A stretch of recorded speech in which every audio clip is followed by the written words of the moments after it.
Oh, thank you. Five, four, three, two, one.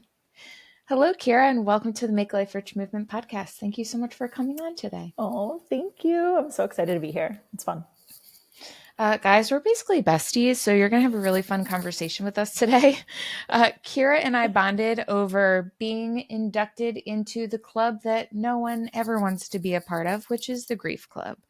And I am really just so fond of Kira. She has taken her grief and made such beautiful things with it. And, if you've had any kind of loss to where you are in a period of grief, you understand just not only what a labor of love that is to take that grief and turn it into something else, but, it's also something that we can all learn from. And I am so thankful for your work and everything you're doing. I hope you know what an impact you're making for so many people in such the short period of time that you've been doing this. And this is just the beginning. And I know your mother is just honestly beaming with everything you've been able to do and helping so many people with such a significant loss. And I am so sorry for the loss of your mother, who we'll be talking about today.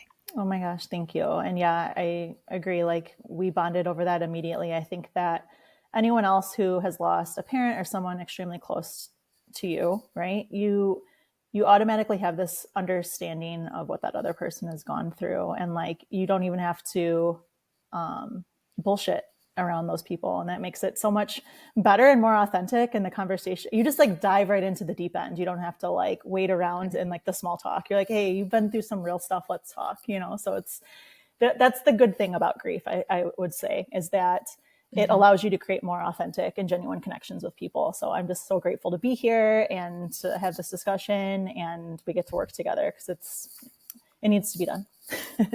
Yay. I think we're definitely going to get into everything you're working on, but I love the way in which you've been able to, while still dealing very recently with your own grief, hear so many stories of others Yeah. and process them in a way that is honoring what they've gone through and who they lost. Yeah. And I love so much that you have made it a point to create, in essence, a media outlet that is bringing honor to real people's stories, real lives that have been lost or have moved on, and the people that are left behind to kind of process that. And there are absolutely two worlds, the world before and the world after. Yeah. And the world after is really lonely. And even those closest to you just may never understand. And in a way, we kind of don't want them to understand, right? Because it's a shitty fucking thing to have take over your whole sense of reality. But I am so blown away by your bravery and the amount of just energy you've been able to take on in sharing these stories, because they are heavy and they are beautiful at the same time. But I wonder, has being able to kind of engage with so many others that are grieving to tell their stories been therapeutic for you and kind of Oh yeah. working with where you're at in your grief journey? Yeah, like you mentioned, it's so lonely and it's isolating. And when you see other people that are dealing with the same thing, and not only are they living, but many of them are thriving, it gives you hope, and it kind of grounds you to this human experience that we're in. And the reality is that every single one of us are going to die. And like that is, no one wants to face that. No one wants to talk about it, but we're all going to lose people. We're all going to live in grief. And it's kind of mind blowing to me that it's not something that we embrace and talk about more often. So that's just kind of what I'm trying to do with it. Is it's like exposure therapy. The more you talk about it and the more you relate to it and have conversations, the less scary it becomes. It doesn't become this big black scary monster like in the corner that no one wants to be around. Like it becomes a little bit softer and a little bit easier to face. And so yeah, I do think it's been therapeutic and grounding, and just helped me grow a little bit into the person that I think I needed to become, because when you're afraid of grief and when you're afraid of death, like so much of you is still, I guess, hidden away too. So I don't know. It definitely has changed a lot in my life. It's changed a lot. It resonates pretty deeply for me. I think there are definitely people that don't want to attach any kind of good things happening for them to the loss of their person. So they Mm-hmm. kind of refuse to allow it to be a catapulting moment. And to each their own, every single person, even people within a family unit, are going to grieve differently. They're going to move on differently. They're going to take different things from it or take nothing at all. And that is perfectly fine. But then there are those, and I think we kind of fall into this category, that saw it as a catapult into a new existence that had a lot more purpose and meaning, and kind of gave us a little bit of a closer tether to what we were meant to do and what we were put here for. And I, for one, kind of. There it goes. Okay. Sorry, Oh, it sorry. froze for a second. It froze for a Oh, second. Sorry, you're good. okay. No worries. I definitely started this podcast with that whole kind of mission and purpose after a few years of getting through my grief, of just wanting to highlight the good in life. People that have been through something and Yeah. they're making the world a better place because of what they've learned or what they've gone through. And I love so much that your work is not only something that is giving others a space to feel seen and heard, and also, not so alone, but you also have really beautiful um, works that allow people to work by themselves through their thoughts and their feelings and get them down on paper.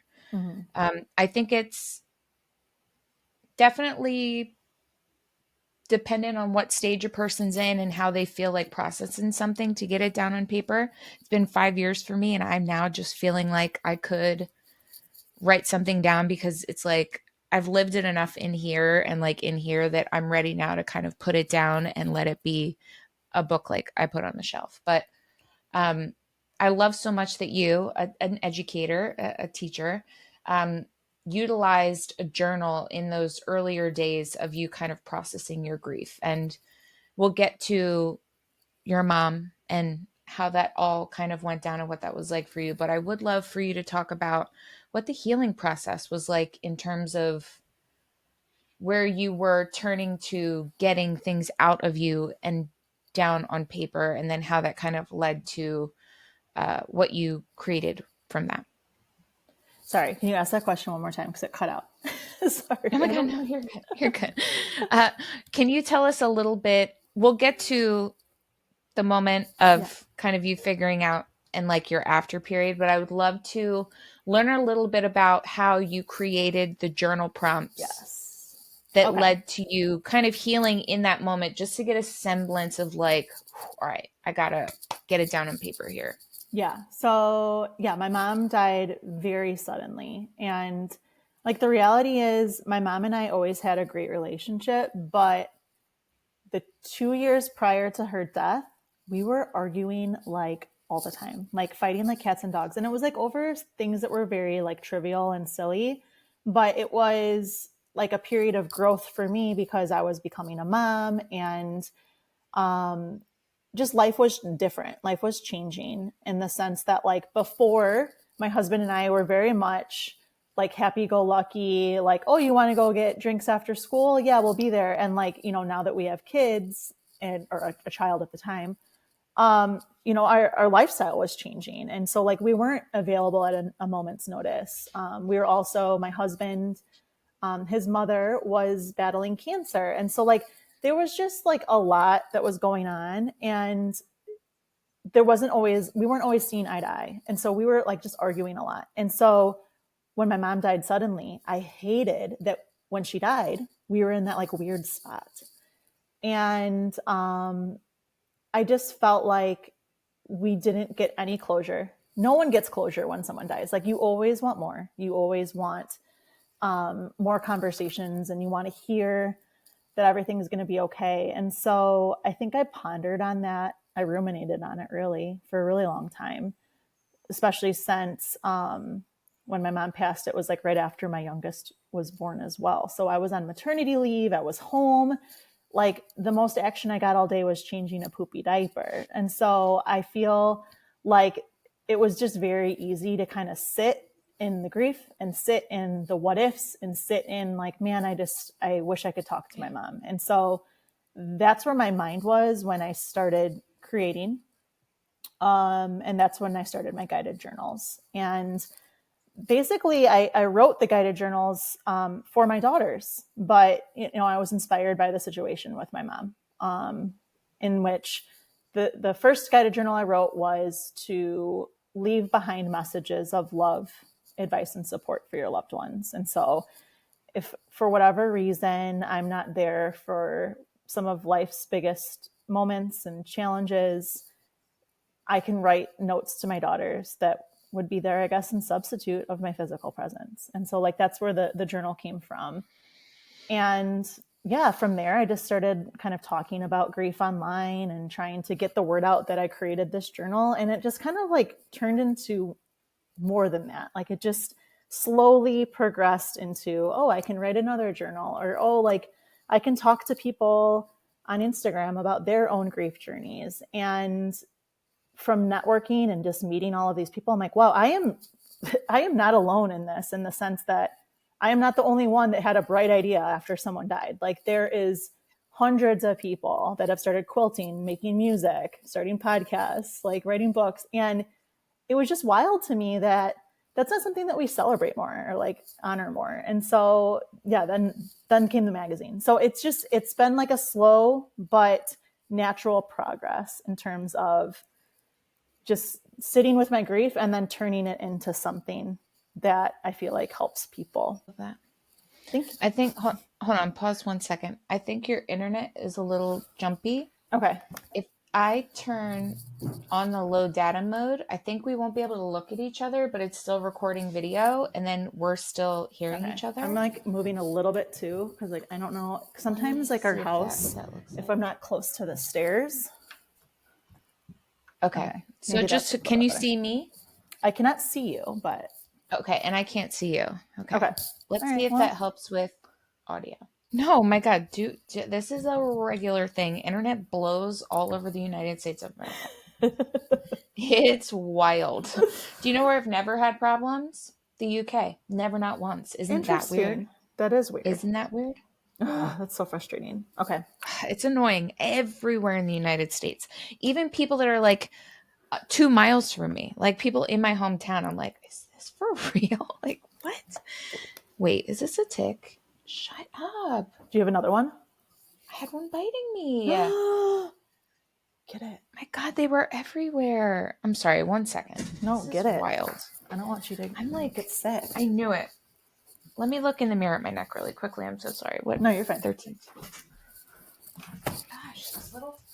Keep a lighter on me in case I find more. Gosh. Oh my God. Is that how you get it off, as a lighter? Oh. No, you grab it and you twist it and then you pull it to try and make sure you get the head out, and then put it on a counter and you burn it. Yuck. If it bit you and you're like bleeding, or it made like a little bite mark, you put it in tape right when you kept it and put it in a plastic bag and stick it in a drawer. And if like 6 weeks later you have like the flu, you probably have Lyme's disease and you have to go get medicine like ASAP. Oh my gosh. Yeah. That one didn't really bite me. It was just latching on to me and I pulled it off. So hell no. Gross. All right. So we'll start right at 15. Do, do, do. 5, 4, 3, 2, 1. So I would love to, not love to, but I honor your loss, and I would love to learn about those first few days after having your daughter. Let's start there. You're a mother of now 2 children. You're still in the hospital. Your daughter was in NICU. What was going on there? Was she okay? Was that already such like a super stressful time for you? Gosh. So she was born a full month early. And the wild thing about that is that I had COVID, my husband had COVID. And because of that, they would not let my husband into the hospital with me. And I I don't have words to describe how this all played out because of that fact.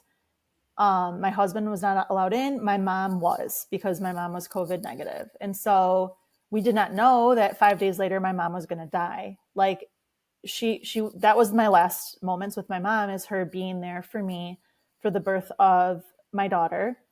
And, like the pictures that I have when my daughter was first born were like literally sent to me from my mom's cell phone. So like, that's just like wild to me that she was able to be there for that. Wow. But the next day after the baby was born, and I was still separated from her, I had to be separated from her until I was negative, and then there was like this whole protocol. I don't know. Anyway, they the next day my husband tested negative, and they're like, oh yeah, no problem, you can come in. So it just like, that just blows my mind, like how that worked out. Yeah. But my mom had planned a vacation that she was supposed to be going on with friends, and I said, mom, like now that Mike is negative, he can come in. Why don't you just go on your trip? And when you come back, like all of this chaos will be behind us, And the reality is she never came back. And like, that is just, it sounds so fictitious to me. Like I still tell myself this story every time I tell it. It doesn't make any sense in my brain how someone who was seemingly healthy, she was only 57, just so full of life. My mom was like such a vibrant personality. It just doesn't make sense how she's just no longer here and how she was just taken so suddenly. But we really don't know what happened. She had a rough flight out to Italy, and my dad said that when they first got there, they had the day to like explore, and my mom decided to just go back to the hotel and like rest. And when he came back to the hotel room, they were going to change and get ready for dinner and like pick up my mom. And she just said, something's wrong. Like, I think we need to call an ambulance. Like, I do not feel well. And by the time the ambulance had gotten to her, she was gone. And so I'm in the NICU with my daughter. My phone keeps ringing, and I was trying to just be like present and, be with my daughter. And I'm thinking like, oh, I'll just catch up with my parents later. And after like the third, call, I answer it. And I am haunted by the fact that like, that's how I found out. Like, as I'm holding and rocking my baby, my dad told me that my mom had died. And it was just the worst feeling in the world. And it's just such a like dance with duality, because I'm sitting there holding my daughter, for some of the first times, and I'm face to face with the fact that I'm never going to see my mom again. So it was honestly just so profound and so weird, and everything about it was somewhat disturbing. Like I could go on for days about how difficult those first weeks were. And it was just like a blur. You're not sleeping anyway because you have a newborn. And this whole time I knew that my mom was going to be gone for about 2 weeks. So in my head, even though I knew she had died, and I was like literally in the process of planning her funeral while in the hospital with my newborn, I just thought like, she's going to be home in 2 weeks. Like, she's just on vacation. So it like, just that whole 2 week period after she died is completely, it feels like I was hallucinating. Truly, it just doesn't feel real. But yeah, I don't know. They came home, my dad came home with the friends that they went on this trip with. They decided to finish the trip in her honor, and for 2 weeks they were all out there. And I think that was like a bonding experience for everyone that was on the trip. It was like 30 people, and it was like all of my mom's friends. And man, I mean, yeah, it was crazy. So after, they came home, it was a celebration of life. We did something very non-traditional. We had like a luau inspired celebration, and it was honestly beautiful, and it was so fun. But at the same time, it was like, this is fun, but like, this is the reason why it's fun is because my mom's not here. And so like, just grappling with that was very bizarre as well. And so I think my grief journey has been very non-conventional, non-traditional from the get-go. Like, it's just been different from the very beginning. And I think that that's also what has catapulted me into this direction of how I'm dealing and moving forward with my grief as well. My goodness. I think One, I'm so sorry. You are so resilient, and it's insane what we can go through and what we Yeah. can get through without really even knowing we're getting through it until you look back. And I, Yeah. now as your friend, am just so, first of all, it's, it was probably so incredibly annoying, difficult, frustrating, powerless feeling for your husband to not be allowed in to see his child that was just born and not have those first days. Like, that's Yeah. brutal. That is disgusting almost. Like, to invade something as natural as birth with like Yeah. laws and rules is like, ugh. And then for the secret gift of that to have been that it forced your mother to be able to, one, be there and be a parent for you and provide for you in this time where previously, as you said, you guys weren't getting along for a little bit of time. So I think that was, I'm really thankful you got that. That's a really beautiful memory to have with her, even though it was such a difficult, crazy time. Yeah.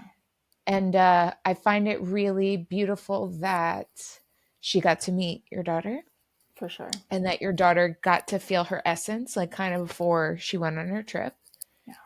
I love so much that you almost got the disassociative respite of believing your mom was on vacation during those hard moments where your brain needed a break. Because I think a lot of people don't talk about the way in which your brain doesn't work properly Yeah. and you're very confused and you have to get by. And sometimes you have to get by being confused and pretending that things aren't what they are. And I can't imagine being a mother, just having given birth. Uh, you are sick with COVID. I hope it wasn't like a difficult case. No, On it was top of fine. that, you're upset that your husband isn't with you. And now, like, your mother was with you, but now she's got to go. But now you have, like, it was just such a fluctuation of dopamine. And, like, I can't imagine how crazy that felt for you. And it upsets me that all of it happened at once. That was like a year's worth of stuff crammed into 5 days. And it Yeah. feels so brutal that Yeah.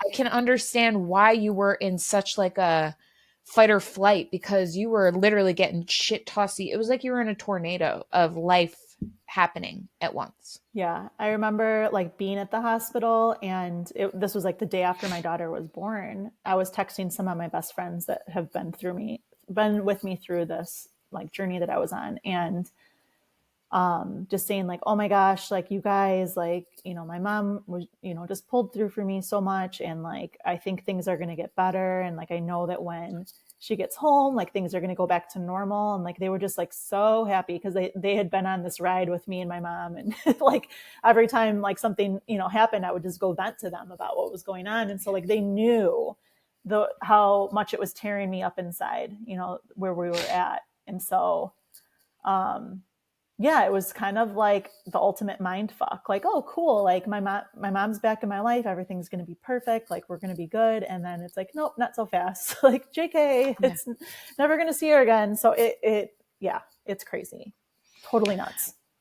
I After my dad passed, I got briefly into learning about like emotional inheritance and the ways in which we kind of are just like taking from the generation before us, and maybe we get to like black sheep it out and do a little bit of shadow work and like move it on. But it also then led me to the topic of the mother wound. Everyone has Mm-hmm. a mother wound. Our mothers had mother wounds, our fathers have mother wounds. And it's the situational and societal constructs that are handed down from mother to child, whether that is, the mother wanting you to have a better life or the mother wanting you to stick close to her because she never really got to like accentuate and grow. And the battle of a new mom and a mom is like it's like the rite of passage that had to happen. And although I don't know the specifics, I've heard so frequently about this being like a thing between new mothers and their mother. Yeah, And I know in my heart, like your mom just wanted you to be the very best mom. She wanted to feel like she was the very best mom because she could see you being the best mom. And I have no doubt you would have gotten your wish when she came back from her trip. She for would sure. have right as rain, you guys would have been in step, and she would have said, my job is done here. You're a perfect mother. This is great. You have the family you've always wanted. And now I get to be, in my late 50s, enjoying life, going on trips with my friends. Like the progression was there before she left. Yeah. I Yeah. feel in my For sure. heart the way that you speak about it, like you Exactly. feel that way as well. Like even though there was this grand separation of her suddenly passing, it does sound like you felt in your heart like there was a new page or a new chapter starting between the two of you. Oh yeah. Yeah. So beautiful. And such a gift to get Yes. I in a mean, time where maybe you weren't even thinking about that because you were just overwhelmed with like the current situation you're in. yeah. Yeah, no, I agree. I mean, I can't imagine how I would have felt if we didn't have that moment. So, I mean, it was needed. I wonder if you would mind walking us through. I think there are moments, if you've never lost someone and then also been in the position to where you're kind of the one preparing the arrangements, you're kind of like putting the hat on for the family and figuring the things out. There's almost like you're living two lives at one moment. Like there's like the litigical logistic side of you that's like, just do this thing, just get this done, just complete this task, just next step, pick up your foot, next step, pick up your foot. And then there is the other half of you that is just utterly devastated and completely lost and Yeah. feels that way for quite some time. I wonder if you could talk a little bit about like what those moments were like for you when, your father did stay on vacation, which I think is so beautiful, such a beautiful way to honor your mother and their life together. But she had to come home, and then you were faced with these moments of recognizing like, oh my god, she had a whole luggage packed, and like that's gonna have to come back and like not be used again. And then my mom has to come back somehow, she's in another country. Like I in the same respect that people don't really get to speak about their loved ones, I think the nitty gritty of like the minutia of all of these moments together is really what makes grief so beautiful, Mm-hmm. because there's so many layers and things of happening all at once, Yeah. that I think it really does showcase how intricate we are and how strong and resilient we can be while also feeling just such deep, devastating loss. For sure.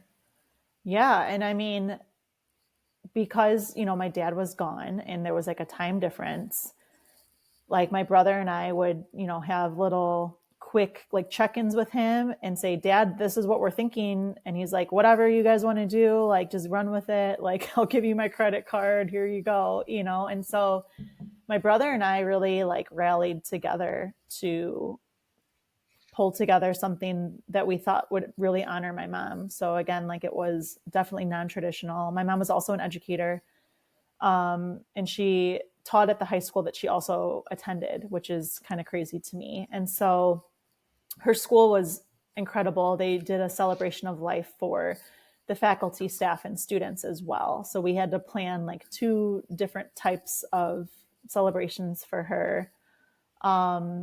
But both were like equally beautiful in their own right. One was definitely more for her like professional side, and then the other was more for her like personal side of life.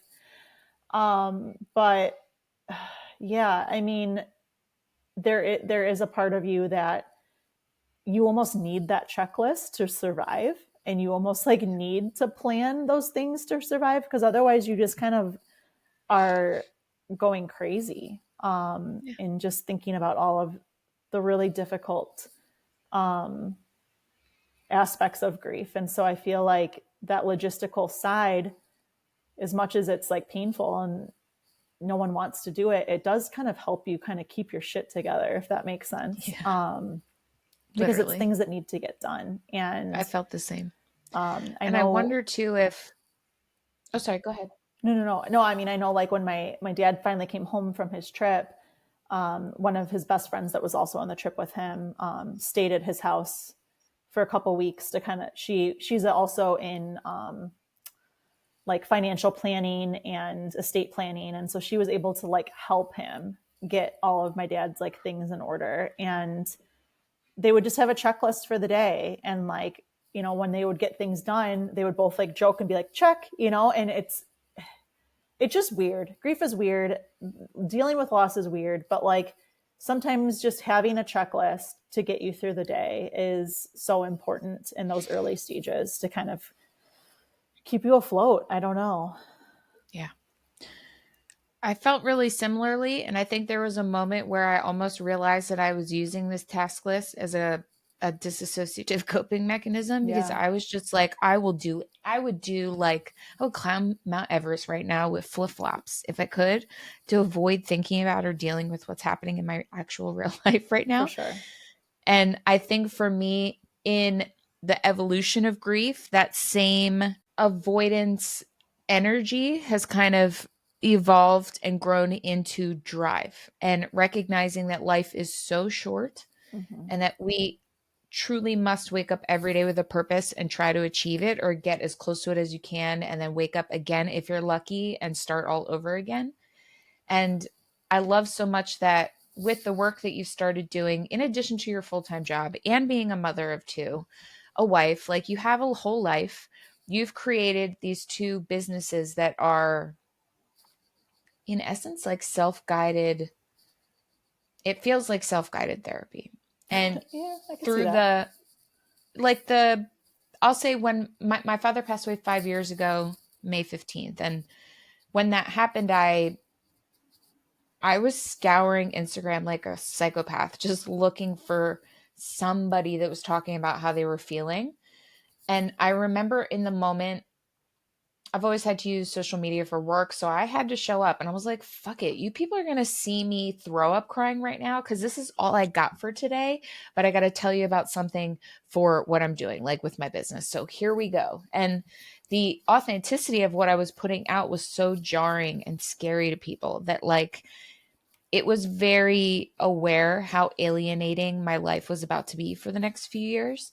And I would have given anything to have Get Griefy magazine to be able to open up when I could handle it and when I needed it, to be able to just read one person's story and just be like, wow, that resonated with me. I feel that way. That happened to me. And you know what? I felt that too when, the funeral happened. Like, being able to know that you're not alone in like the worst feelings you've ever felt Mm-hmm. is truly the most beautiful gift you could give anyone, in my opinion. I don't think there's anything much scarier that I've come across than losing someone and not knowing how you're ever going to make it to the next day, let alone like the next 5 minutes in your life without them existing. Yeah. And what you've Yeah. created is, in my opinion, a I think that lifeline for like those that are we have just this, feeling so I don't know, conception like, in society too that like we need to get through something, or we need to yeah, like, I don't know, cross over to the other side in terms of grief. And like that's such like a weird thought to have, because that also assumes that like you're never going to not love or care or miss that person. And so while it may not like continue to control your life anymore, and it's not going to be the thought that you have every single second of your life, it's always going to be at some point like a part of your day, part of your agenda, that you are going to think about them and you're going to miss them. And so I think that's like also important to showcase to the world, that while there's grief that ebbs and flows, like it's always going to be there. Like there's always going to be a piece of you that misses that person. So I think that's like another piece that's like super important and super validating for people to just feel less alone in this journey, because you feel in the moment and right after, like you are the only one dealing with this, and the pain is never going to subside, and you don't know what to do. You're just completely beside yourself. And so it's just, yeah, it's an important conversation to have, and it's important to just, I don't know, just be there for each other, just have that sense of community. And so that's why I think it's something that's powerful too, to to see yourself in others, I think is very important. And I totally relate with like scouring Instagram, trying to find people or things or anything that like you resonate with in that moment, because at that time you're like the lowest of the low, and you're like, oh my God, please don't let me be the only one that ever feels this way. And so I think that, yeah, it's super important. How does it feel to be everyone's grieving best friend? Did it cut out again? A little bit. Go ahead. I think we're good. Okay. All right. I'm sorry. Oh, This is can you hear the me? No, internet. you're good. I can hear you. Yeah, I think we're good. Okay. How does it feel to be, you know, the best friend that people turn to when they're grieving, who they don't even know in real life? I mean, that I think is also the beauty of this. You've created instantaneous friendships and connections with complete strangers that I would say, are in essence seeking that um, lighthouse that yeah, I would say like, I mean, it's definitely it's not an easy job, and it's an honor.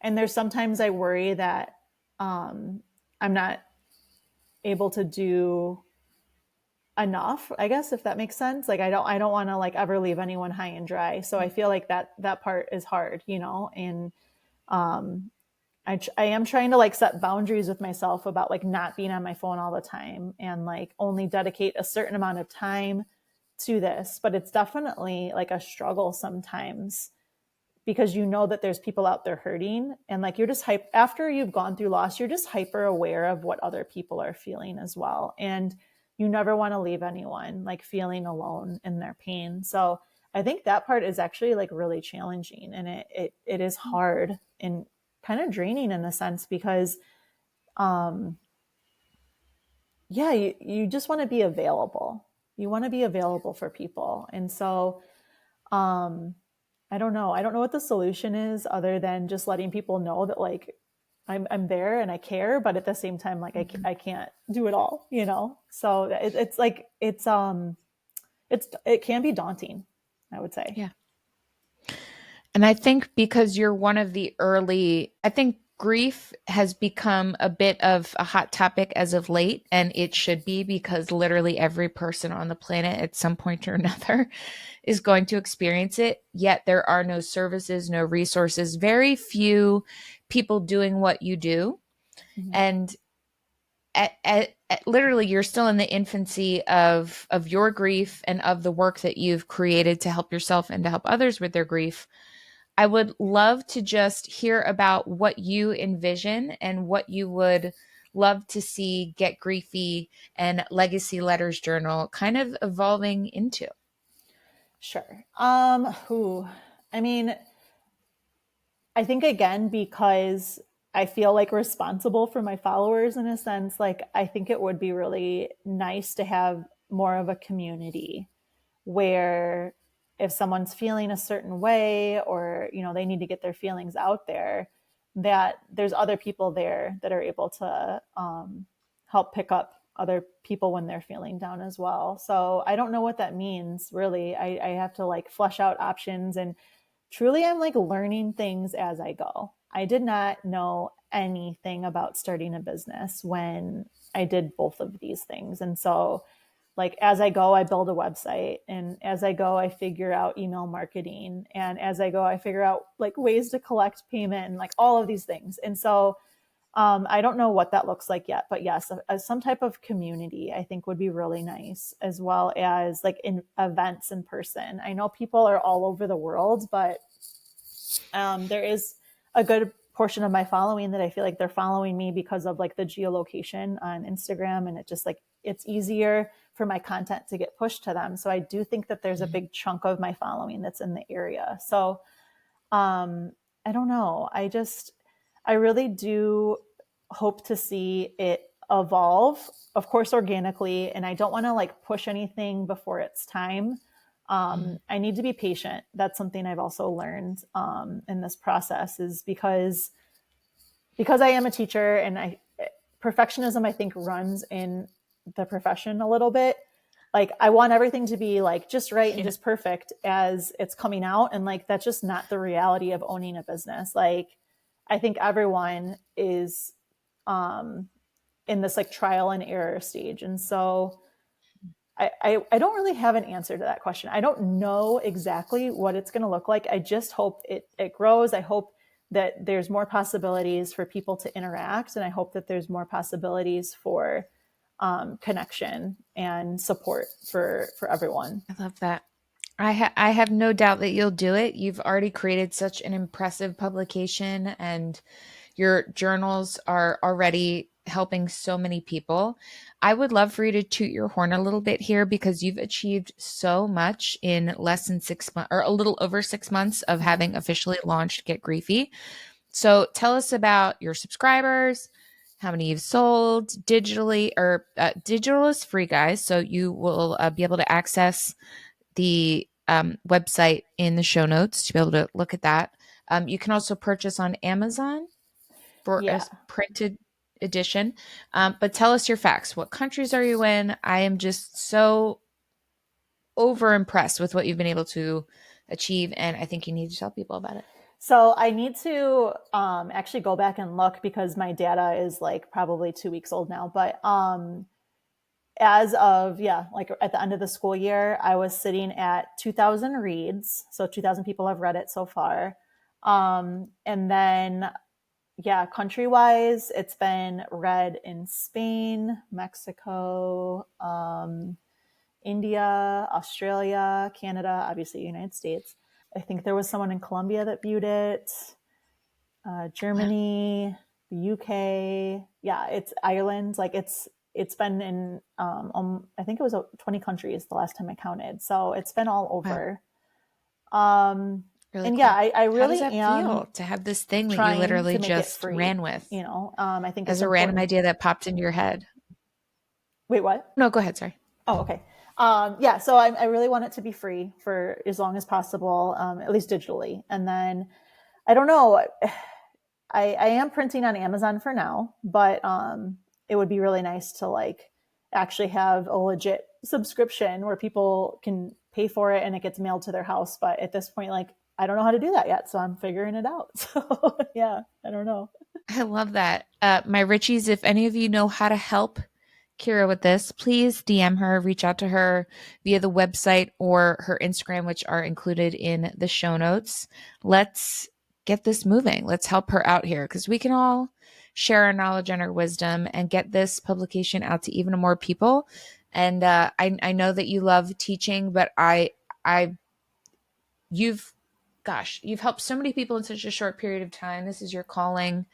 This is such a beautiful mission that you're on. And I just know that you're going to be able to take this and have this be what you spend your life work doing because it's beautiful and it's much needed. And you're the Thank perfect person you. for it. Yeah, it's been fun. And whew, I know that, like you said earlier, sometimes people have a hard time attaching like positivity or good things happening to them from grief. But I think that's just like a mindset shift that we all have to focus on and like just spin on its axis because just because something really bad happens to you doesn't mean that you have to sit in that forever. And I don't know. I just know that that's something that my mom would be extremely happy for and proud of me for. And that's something I have to keep in mind too. So as much as I would like trade it all in to have her back, like this is just, I don't know. It does feel like that, like what you mentioned. It's like something that I'm destined to do. And I don't know. It feels like I'm in alignment. So Love that.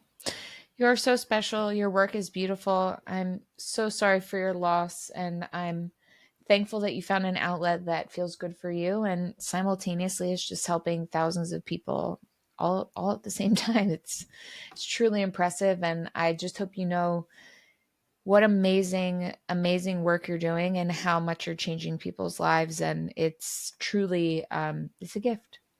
thank you.